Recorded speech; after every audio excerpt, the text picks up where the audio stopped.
In a land where calendars run 7 years behind and traditions run thousands of years deep, mountains drop like knife edges and churches rise from living rock.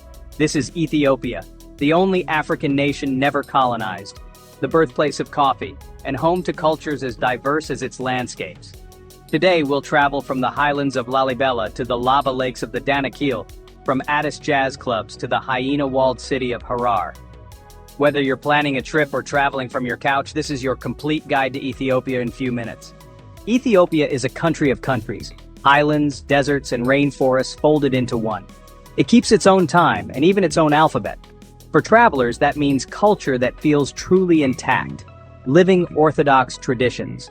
Alongside modern skylines and one of Africa's busiest aviation hubs in Addis Ababa. Start in Addis, museums by day, music by night. See a cast of Lucy, the 3.2-million-year-old hominin that rewrote human history. At sunset, head to Entoto for city views. Then dig into an injera feast and live Eskista dance. Addis is also your flight and bus hub for the rest of the country. Carved straight into volcanic tuff in the 12th-13th centuries, Lalibela's 11 churches aren't built. They're revealed.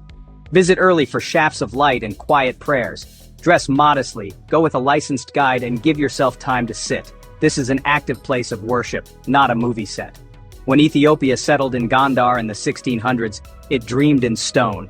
Castles rose, arches multiplied, and processions still fill the streets on festival days. Inside Debre Berhan Selassie, a ceiling of winged angels watches you from every direction. They call it the roof of Africa. Trails follow the edge of a continent, where gelada baboons graze like sheep, and lammergeiers ride thermals overhead. Trekking ranges from day hikes to multi-day routes to Chenik Camp. Nights are cold. Bring layers. In Axum, granite obelisks rise like skyscrapers from another age.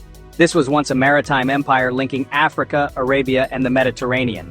The stories here of the Ark of Sheba live alongside inscriptions and royal tombs you can actually enter. Harar's old city is a labyrinth of color and courtyards. It's a center of scholarship and Sufi heritage, with 80-plus mosques tucked behind walls.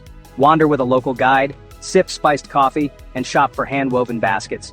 Avoid staged wildlife shows, support ethical tourism. Southeast of Addis, Bale feels like two worlds. The Alpine Sanneti Plateau, home to the endangered Ethiopian wolf, and the cloud-drenched Harena forest below.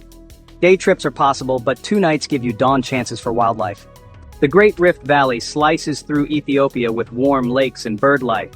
Further south, highland villages like Dortsi welcome visitors for weaving and cooking demos.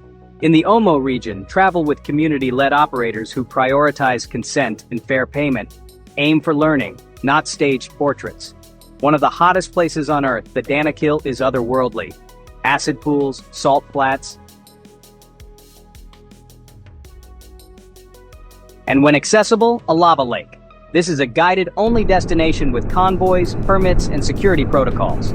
Go prepared, eat management, plenty of water, and listen to your guide. Meals here are shared and eaten by hand with injera. Don't miss shiro, tibs, and fasting platters if you're vegetarian. Coffee isn't just a drink. It's a ceremony with incense, green roasting beans, and 3 rounds, Abel, Tona, and Baraka. End the night with Ethio jazz, where brass meets traditional scales. When planning your own journey to Ethiopia, timing is everything. The highlands are best from October to March. Dry season, perfect for trekking and festivals like Timkat Meskel. From June to September, rains bring lush green landscapes, though some roads get muddy. And if you're heading into the Danakil, cooler months are far more comfortable. Visas are simple.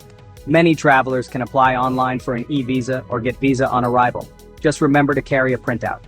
Budget-wise, Ethiopia is kind to travelers. A mid-range hotel in Addis runs about $40, $120 a night.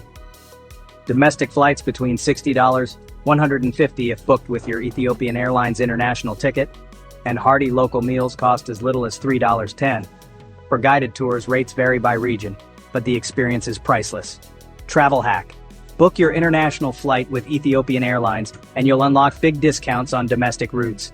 And that's our journey across Ethiopia.